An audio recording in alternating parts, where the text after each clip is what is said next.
आपको 10 साल पहले की याद दिलाऊं, जब ओम प्रकाश चौटाला की सरकार होती थी तो क्या होता था? हांसी में गोलियां रोज बंदे मारते थे बाजार में, फिर होती। आज वो लोग फिर आपके बीच में वोट मांगने आ रहे हैं। किसके नाम से? दुष्यंत चौटाला के नाम से, कोई ओम प्रकाश चौटाला के नाम से। बुजुर्गों और भाइयों, हम भूल जाते हैं पुरानी बात। नहीं तो दुष्यंत चौटाला और का वोट का मतलब क्या? सबसे पहले तो आपका बहुत बहुत धन्यवाद कि आप 3 घंटे से इंतजार में हैं। 3 घंटे का लेट का मतलब क्या लगाओ? खाली कौन बैठे थे किथे चाप नहीं आने कौन से लोग? 3 घंटे का मतलब लेट का मतलब है कि आपकी विधायक बनने वाले विधायक की इतनी ज्यादा डिमांड है कि गली गली में मेरे घर, और वो जब होता है जब चुनाव एक तरफा होता है। हरियाणा में ज्यों-ज्यों विधानसभा का दिन नजदीक आता जा रहा है, त्यों-त्यों चुनाव में हर रोज नए रंग देखने को मिल रहे हैं, जिसके चलते कहीं किसी बड़े नेता का आगमन रद्द हो रहा है तो कहीं दिए गए समय से नेता 3-3 घंटे की देरी पर जनसभाओं को संबोधन करने पहुंच रहे हैं। बता दूं कि फिलहाल मैं जिस नेता की बात कर रही हूं उनका नाम है विनोद भ्याना, जो गत दिवस झांसी के निरंकारी भवन में जनता को संबोधित तो करने पहुंचे मगर 3 घंटे की देरी से। लेकिन इन सब के बावजूद भी वहां बैठी जनता के माथे पर इस देरी की थोड़ी सी भी सिकंज दिखाई नहीं दी और वो यूं ही पलके बिछाकर विनोद भ्याना का इंतजार करती रही, जिसे देखकर भ्याना भी गदगद हो उठे और जनता को उन्हें इतना लाड प्यार देने के लिए धन्यवाद किया और अपने लेट होने का कारण भी बताया। चलिए आपको भी दिखाते हैं कि आखिर उन्होंने अपनी सफाई में क्या कहा। इतने ज्यादा बिजी शेड्यूल चल रहा है, भगवान की कृपा से जहां हम गांव में जाते हैं यूं सोच के जाते हैं कि आधे घंटे में वापस आ जाएंगे, अगले गांव में चले जाएंगे। ईमानदारी की बात है, 5-5 घंटे लोग छोड़ते ही नहीं। मेरे तो चाय पी के जाना पड़ेगा, नहीं तो मैं रूस जाऊंगा, और रुसा सकते नहीं किसी को। आज हम दिन में पुट्ठी गांव में चले गए, राजीव जी साथ थे मेरे। पुट्ठी गांव में अचानक मैसेज आया कि नारनौल में जो अमित शाह जी की आज रैली है वो 4 बजे की बजाय 3 बजे की कर दी। तो मैं 2 बजे पुट्ठी था, सारे कार्यक्रम छोड़ के उनसे हाथ जोड़ के मैंने कहा अमित शाह जी आ रहे हैं और मेरे को नारनौल हर हालत में जाना पड़ेगा। वो कहने लगे आप जाओ, हमें कोई दिक्कत नहीं है, मगर हमारी चाय और हमारे टेंट लगे लगाए मिलेंगे, चाहे रात के 2 बजे आ जाना, चाय जरूर पी के जाना। ये पुट्ठी वाले खड़े कहते अभी भी लग रहे, कथोरिया साहब खड़े पुट्ठी। मतलब अब यहाँ के सारे कार्यक्रम समाप्त करके पुट्ठी जाऊंगा, वो बेचारे इंतजार कर रहे हैं सुबह से। इतना प्यार मिल रहा है लोगों का।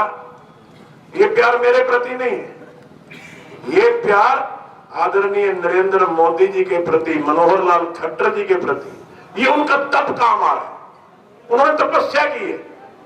आदरणीय नरेंद्र मोदी एक गरीब घर में पैदा हुए, उनकी मां ने पड़ोस के लोगों के घर में बर्तन मांजे और अपने बेटे को पढ़ा लिखा के इस कदर बना दिया कि आज वो केवल भारत के प्रधानमंत्री नहीं है, पूरी दुनिया में शक्तिशाली व्यक्ति के नाम से जाने जाते हैं। ये इंसान का तप होता है। आज हमारे खट्टर साहब का जिक्र करें, किसी शहर में चले जाओ, पूरे हरियाणा प्रांत में चले जाओ, एक बात कहते हैं यार ये खट्टर साहब तो यार अपने घर आया करते हैं।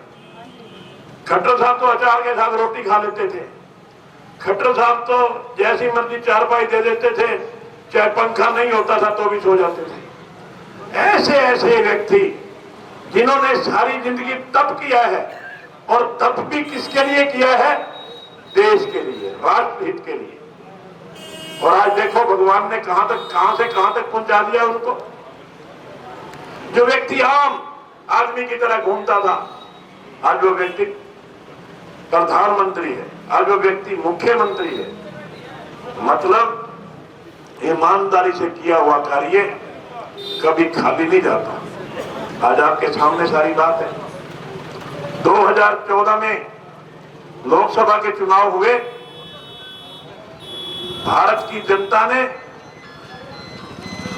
282 सीटें देकर के लोकसभा में भारतीय जनता पार्टी की सरकार बनाने का काम किया और इस देश के प्रधानमंत्री नरेंद्र मोदी जी बने।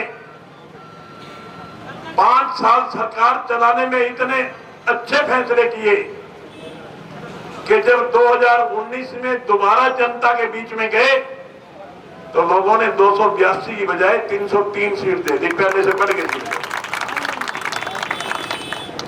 282 से 303 सीट दे दी और एक एक सीट पे मार्जिन हम सुन के हैरान हो गए जब रिजल्ट आए। करनाल से संजय भाटिया जी जीते 6.5 लाख वोटों से, 6.5 लाख। कोई 5 लाख से जीत रहा है, कोई 4 लाख से जीत रहा है। इतना मतलब एक तरफा चुनाव हो गया। हमारे यहाँ बिरजेंद्र सिंह जी जिस दिन चुनाव हुए, इलेक्शन करवा के मैं घर आया, 50-40 लोग मेरे पास बैठे थे। मेरे पास बिरजेंद्र सिंह का फोन आया जो यहां से एमपी बने हैं। कहते भयाना साहब हांसी में क्या रहेगा। मैंने सारे समीकरण फैला के मैंने कहा जी हांसी में बहुत अच्छा रहेगा। बोले फिर भी। मैंने कहा जी 30,000 वोट से हम हांसी से जीतेंगे और जो बहुत बड़ी जीत है। और जिस दिन काउंटिंग हो रही थी वहां भी मैं हाजिर था। मैं काउंटिंग एजेंट था बिरजेंद्र सिंह का हांसी हल्के से। तो जब काउंटिंग हो रही थी तो दूसरे साथी कांग्रेस के भी, जेजेपी के भी बैठे थे, इकट्ठे बैठे थे हम। तो मेरे से पूछते हैं भयाना साहब क्या रहेगा, अभी काउंटिंग शुरू नहीं हुई थी। मैंने कहा जी 30,000 से जीते। और जब रिजल्ट आया हम जीते 51,000 से। सारे आंकड़े फेल हो गए। लोगों ने एक तरफा फुटबॉल कर दिया। मतलब आज पूरे देश और प्रदेश में भारतीय जनता पार्टी की लहर है। हरियाणा प्रदेश में 2014 में चुनाव हुए, 47 सीटें आई। 47 सीटें लेकर के खट्टर साहब मुख्यमंत्री बने। 5 साल तक सरकार चलाई। 5 साल के बाद आज फिर जनता के दरबार में हैं। अब क्या लग रहा है आपको? अब हरियाणा प्रदेश में लग रहा है कि चारों ओर भारतीय जनता पार्टी का माहौल है। वातावरण ही पूरा भारतीय जनता पार्टी का बना हुआ है। आप कहीं फोन करके देख लो, रिश्तेदार में, आस में, पड़ोस में, कहते हैं जी बरवाला से कौन जीतेगा? बोले बीजेपी जीतेगी। हिसार से कौन जीतेगा? डॉक्टर कमल गुप्ता जीतेंगे। कहते हैं जी नलवा से कौन जीतेगा? रणवीर गंगवा जीतेंगे। बोले नारनौल से कौन जीतेगा? कैप्टन अभिमन्यु जीतेंगे। तो मैं भी पूछने लगा बोले हांसी से कौन जीतेगा?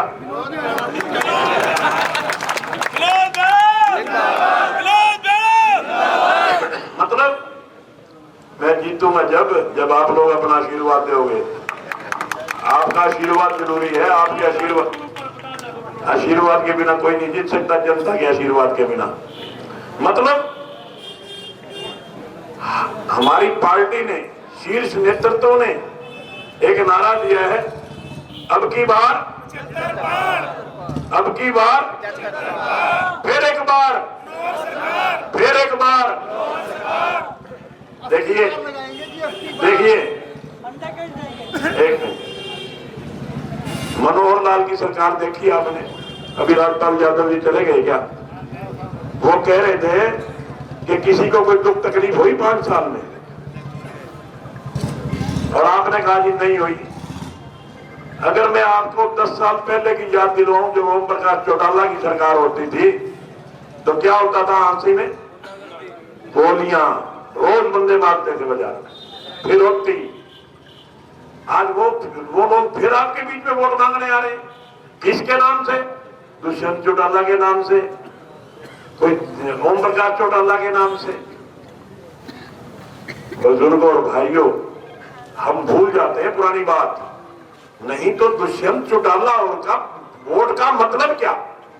कितनी गुंडागर्दी उनके टाइम में हुई, आज फिर वोट मांगने आ रहे। मेरा कहने का मतलब ये है आज हमने ये फैसला लेना है कि हमने मनोहर लाल खट्टर को दोबारा मुख्यमंत्री देखना चाहते हैं कि नहीं देखना चाहते। मनोहर लाल खट्टर को मुख्यमंत्री देखना चाहते हो तो यहां से हांसी का विधायक किसको बनाओगे? निश्चित रूप से